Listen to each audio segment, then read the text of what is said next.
হচ্ছে এক শ্রেণী ইসলামী আন্দোলনের কর্মীরা, যুগপৎ আন্দোলনের কর্মীরা যখন এই পিপাসিত জনগণের কাছে পানির বোতল নিয়ে যাচ্ছে, যার নজির আগে বাংলাদেশে ছিল না, এরা যখন এই পানির বোতল নিয়ে হাদিয়া দিচ্ছে, এই পানি দেওয়া অবস্থায় তাদেরকে গ্রেফতার করে নিয়ে যাওয়া হচ্ছে। পানি দেওয়া অবস্থায় কেউ গ্রেফতার করে? কথা বলেন না কেন? কেউ গ্রেফতার করে? একজন পানি পান করছে, যদি এই অবস্থায় কেউ কারোর উপরে হামলা করে, তাহলে আমরা বলি পানি পানের সময় হামলা করলে তোর থেকে সীমার তো পৃথিবীতে নাই, ঠিক না? অথচ সেই সীমারই আচরণ আমরা দেখছি। তাহলে গজব, গজবের উপযুক্ত আমরা হয়ে গেছি না? মহান মালিক আমাদের উপরে দয়া করেছেন। কবে বোধোদয় হবে? এই বিলম্বিত বোধোদয় কবে হবে আমাদের? যেখানে ফিলিস্তিন চলছে, ফিলিস্তিনের উপরে ইসরায়েলি আগ্রাসন চলছে, আজকে যেভাবে তাদের উপরে হত্যা করছে, হায়নার মতো হিংস্র থাবা বসিয়ে দিচ্ছে, তারা যখন এক পোটলা খাবারের আশায় ময়দানে হেলিকপ্টার থেকে, বিমান থেকে ছুটে চলে যাচ্ছে, নিষ্পাপ মেয়েরা, নিষ্পাপ বাচ্চারা ত্রাণের আশায়, খাবারের আশায় ময়দানে হেলিকপ্টারে আওয়াজ শুনে যখন ময়দানে হাত তুলে আকাশের দিকে হাত বিস্তার করে দিচ্ছে, ইসরায়েলি হায়নারা তখন ত্রাণের বদৌলতে বোমা মেরে তাদেরকে দুনিয়া থেকে বিদায় করে দিচ্ছে। বাবা পরাগ হয়ে বলছে, ও বিশ্বের মানবতা, তোমাদেরকে বলছি, তোমরা আমার মেয়েকে গুলি করে মেরে ফেলো, তোমরা আমার সন্তানকে হত্যা করে মেরে ফেলো, তার কারণ হলো আমার মেয়েকে, আমার ছেলেকে খাবার দেব, আমার স্ত্রীকে খাবার দেবে, এমন কোন খাবারের বন্দোবস্ত আমার ঘরে নাই। তোমাদের কি হলো? والمستضعفين من الرجال والنساء والولدان الذين يقولون ربنا أخرج لنا من هذه القرية الظالم أهلها واجعل لنا من لدنك وليا واجعل لنا من لدنك نصيرا। এই জনপদবাসী, তোমাদের কি হলো?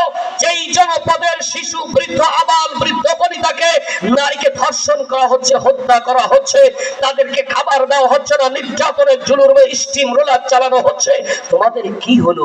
তোমরা কি এদের সাহায্যের জন্য এগিয়ে আসবে না? এ সমাজের সচেতন নাগরিক, তোমরা যারা নিজেদেরকে সচেতন মনে করো, শিক্ষিত জনশক্তি মনে করো, তোমাদের মানবাধিকতায় কি বাধে না? এইভাবে যুগের পর যুগ, দিনের পরে দিন ইসলামী আন্দোলন করার জন্য, বাইতুল মুকদ্দাসের দাবি করার জন্য এইভাবে অনবরত হত্যা করা হচ্ছে। সারা বাংলাদেশ নয়, সারা পৃথিবী জুড়ে ইসলামী আন্দোলনের কর্মীদেরকে ঠিক ফিলিস্তিনের জনগণের মতো ঘর থেকে বের করে নিয়ে হত্যা করা হচ্ছে। والمستضعفين من الرجال والنساء والولدان الذين يقولون ربنا, তারা নিরুপায় হয়ে আল্লাহর কাছে বলছে, আয় আল্লাহ তাআলা, আখরিজ লানা মিন হাযিহিল ক্বরিয়াতিজ যালিম, আয় আল্লাহ, এই জালেম জনপদ থেকে তুমি আমাদেরকে বের করে দাও, আর না হয় ওমরের মতো তুমি একজন বন্ধু আমাদের জন্য পাঠিয়ে দাও। তোমাদের কি হলো? তোমরা কেন যাচ্ছ না? আপনি কি দেখছেন না? যারা প্রতিনিয়ত কোরআনের পক্ষে কথা বলে, যারা প্রতিনিয়ত কোরআনের মাহফিলের পক্ষে কথা বলে, যারা চায় আমার এই বাংলাদেশ প্রতি ইঞ্চি ইঞ্চি মাটি যেন স্বাধীনতা অর্জন করে, স্বাধীনতা অক্ষুণ্ণের সাথে প্রত্যেকটি মানুষ তার সকল মৌলিক চাহিদা ভোগ করতে পারে, এই কথাগুলো যারা বলছে, ঠিক এমনি ভাবে ফিলিস্তিনের মতো তাদেরকেও দুনিয়া থেকে বিদায় করে দেওয়ার ষড়যন্ত্র হচ্ছে। আপনি কি দেখেন না? প্রিয় ভাইরা, আজকের এই বর্ণি সারাবাদ হাফেজিয়া মাদ্রাসার উদ্যোগে আয়োজিত মাহফিল থেকে আমি বলছি, ও যুবকেরা, তোমাদের কি হলো? তোমরা কেন যাচ্ছ না? তোমরা কেন ফিরছ না? তোমাদের কানে কি, ভেতরে কি কোরআনের আওয়াজ পৌঁছাচ্ছে না? কোরআনের সেই আওয়াজ কি তোমাদের কর্ণকুহর ভেদ করে কলিজার উপরে আঘাত লাগে না? কেন তোমরা মাদকের নেশায় পড়ে রয়েছো? তোমরা কেন ড্রাগ এডিক্ট হয়েছো? অথচ মানবতা ডুকরে কেঁদে ফিরেছে, আজকে তাদের পক্ষে কথা বলার মতো কেউ নেই। তোমরা কি দেখছো না কি হচ্ছে? কি হচ্ছে না দেখো, মানুষের সঙ্গে কি নির্মমতা, হাসি, উপহাস, ঠাট্টা করা হচ্ছে, তোমরা কি বোঝো না?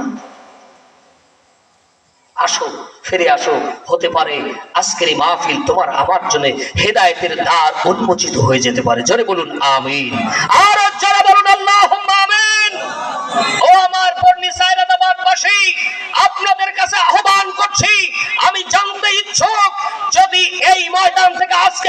শুনলেন আগামী দিন যদি জানি না কার কখন মৃত্যু হবে, কে কখন ওই মাইকে আওয়াজ হবে, কার মৃত্যুর সংবাদ শোনানো হবে আমি জানি না, আগামীকাল আপনার সঙ্গে আমার সাক্ষাৎ হবে, এ বিশ্বাস আমার নেই। আপনি ঘরে ফিরে যেতে পারবেন এ বিশ্বাস আপনার নেই।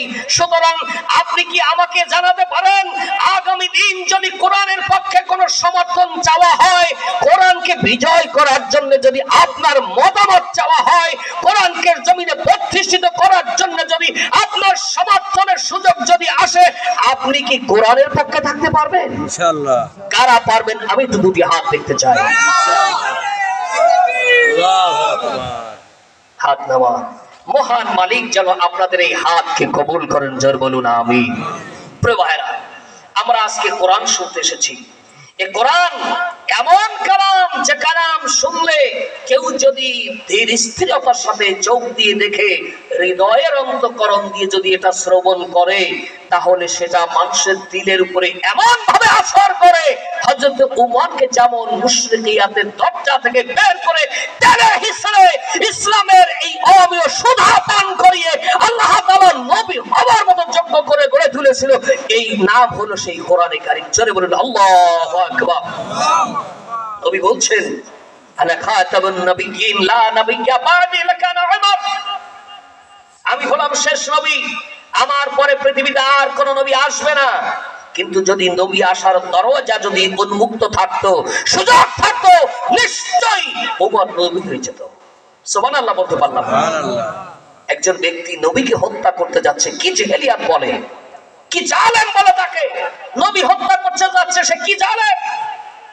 সেই লোকটি যখন কোরআন শুনলো, কোরআন তাকে হাত ছানিয়ে দিয়ে ডাকলো, মা বড় ভুলের ভেতরে রয়েছো, ফিরে আসো, তোমার জীবনকে বদলাও, তুমি পৃথিবীর হিরো হতে পারো, তুমি তো জিরোতে আসো, হিরো বানিয়ে দেবে আল্লাহ। জোরে বলুন আল্লাহু আকবার।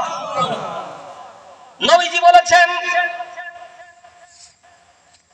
যেই ব্যক্তি কোরআনকে অনুসরণ করে, কোরআনকে যে ব্যক্তি মেনে নেয়, কোরআন অনুযায়ী যেই ব্যক্তি জীবন গঠন করে, আল্লাহর নবীজি বলেন ওই লোকটি যদি জিরো হয়ে থাকে, আল্লাহ পাক এই কোরআনের বদৌলতে তাকে হিরো বানিয়ে দেন।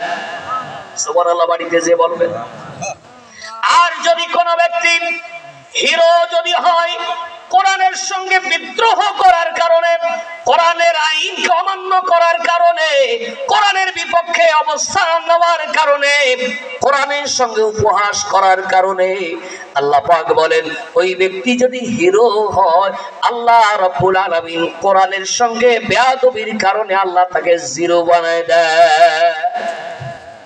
আপনারা দেখেন না, এক সময় ইমরান এই সরকার ছিলেন, এই যে অনির্বাচিত সরকার, বাংলাদেশে একসময় মানুষ বলতো সরকার দুইজন, একজন হলো ইমরান এই সরকার, আর যে সংসদে আছে ওই সরকার, যার কথা মতো আপনার সংসদের অধিবেশন পর্যন্ত স্থগিত হয়ে যেত, সেই সরকার ইমরান এই সরকার কোরআন ওয়ালাদের বিপক্ষে অবস্থান নেওয়ার কারণে পৃথিবীতে তার জন্য সংকীর্ণ হয়ে গেছে।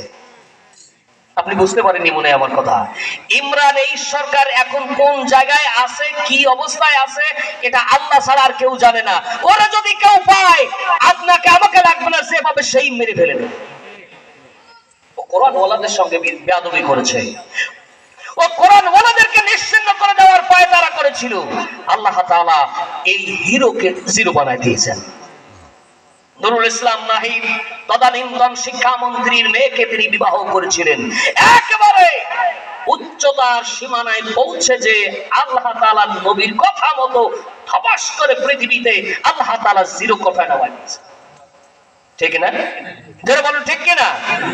অথচ আল্লাহ রাব্বুল আলামিনের এই কোরআনকে লালন করার জন্য, কোরআনকে বুকে ধারণ করার জন্য, কোরআনের মহব্বতের কারণে সারা পৃথিবীতে কোরআনের আওয়াজ পৌঁছে দেওয়ার জন্য, কোরআনের এই প্রচারক, এই ঘোষক, কোরআনের এই দায়ী, কোরআনকে ভালোবাসার কারণে আল্লাহ রাব্বুল আলামিন এমন ইজ্জত বাড়াই দিলেন, দুনিয়াতে এখনো পর্যন্ত তার মতো জনপ্রিয় ব্যক্তি আর পৃথিবীতে এখন কেউ নেই।